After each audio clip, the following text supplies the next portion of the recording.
News eighteen Bangla ডিজিটালে আপনাদের সকলকে স্বাগত। সঙ্গে রয়েছে আমি অমৃতা। উইকেন্ড তো প্রায় চলেই এলো, তার মধ্যে বর্ষ শেষ বলে কথা, মানে প্রচুর প্ল্যানিং রয়েছে, প্রচুর আড্ডা ফুর্তি গল্প জমিয়ে পেট পুজো, অনেক প্ল্যানিং রয়েছে। তো একটু ওয়েদার আপডেট জানাবো যাতে প্ল্যানিং করতে আরও সুবিধা হয়। যারা শীত ভালোবাসেন তাদের জন্য একটু দুঃখের খবর, কারণ শীতের পথে কিন্তু একটা কাটা। শীতের যে আমরা লম্বা স্পেল খেয়াল করলাম, সেই স্পেলটার পথে বাধা ঘূর্ণাবর্ত। শনি এবং রবিবার কিন্তু তাপমাত্রা বাড়বে এবং আজকেও তাপমাত্রা বেড়েছে, মানে রাতের তাপমাত্রা বেশ কিছুটা বেড়েছে এবং সব মিলিয়ে বলা যেতে পারে যে শীতের যে লম্বা স্পেল সেটা কিছুদিন থাকবে না, মানে আগামী কিছুদিন সেটা থাকবে না। মানে বড়দিনে কোনো জাঁকিয়ে ঠান্ডা নয়।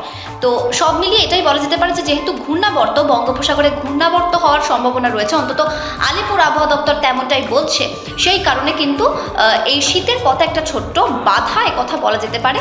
এবং তাপমাত্রা যেমনটা আপনাদের জানাচ্ছেন যে তাপমাত্রা বাড়ছে, রাতের তাপমাত্রা বেড়েছে খানিকটা, শনি ও রবিবার আরও বাড়বে। জেলাগুলোর দিকে যদি নজর রাখি, জেলাগুলো যেখানে 8-9 ডিগ্রি সেলসিয়াস ছিল সেখানে 10-11, মানে সেখানেও 2 ডিগ্রি করে তাপমাত্রা বেড়েছে।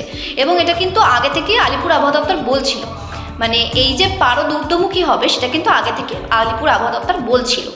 সব মিলিয়ে এটা বলা যেতে পারে যে উত্তর পশ্চিম ভারত এবং মধ্য ভারতে শীতের কাঁপুনি যেমন আছে থাকবে, কিন্তু হয়তো একটু পরিস্থিতির বদল হবে, হয়তো, তাও খুব বেশি বদল কিন্তু হবে না।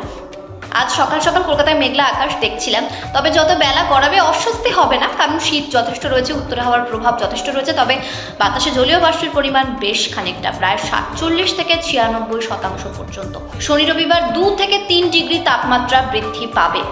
সব মিলিয়ে আপনার যত প্ল্যানিং করে নিন, হ্যাঁ হাড় কাঁপানো ঠান্ডা, সেই ঠান্ডাটা পাবেন না, তবে ঠান্ডা রয়েছে, ঠান্ডা থাকবে। ঠান্ডা চলে যাবে না বা শীতের আমেজ চলে যাবে না, শীতের আমেজে বা শীতের স্পেলে একটা ছোট্ট বাধা।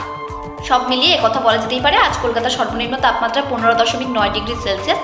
আগামী 24 ঘন্টায় কিন্তু 16 থেকে 25-এর মধ্যেই পারদ ওঠানামা করবে। জেলাগুলোতে কিন্তু 11 থেকে 13-এর মধ্যে পারদ ওঠানামা করবে।